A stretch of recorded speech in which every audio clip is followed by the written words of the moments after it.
Баршаңызға қайырлы күн достар. Сіздермен Айданка Серикбаева. Бүгін біз сіздермен дәмі тіл үйретін американдық пончиктер дайындайтын боламыз. Пончиктерге қажетті заттардың барлығы описанияда. Олай болса, бірінші ыдысқа майды саламыз, үстіне құмшекер салып, жақсылап миксерлейміз. Енді үстіне жылы сүтті құйып, тағы да бір келкі болғанша араластырамыз.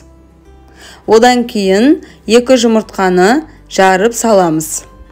Енді барлығын жақсылап араластырамыз. Дайын болған массамызды оның үстіне аздап салып, содан соң барып миксерлейміз. Бірде миксерлесек, біздің ұнымыз қатты шашырап кетуі мүмкін.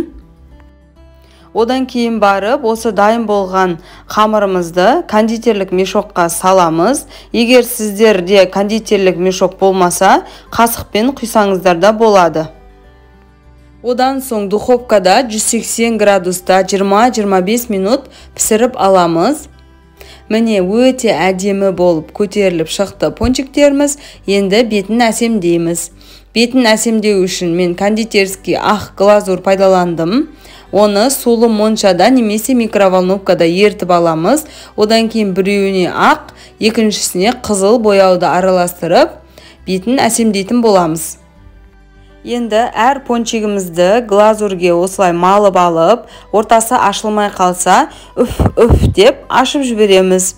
Менде оның бетін әсемдеу үшін кокос стружкасы және де құрғатылған малина бар, соларды бетіне сеуіп шығамыз.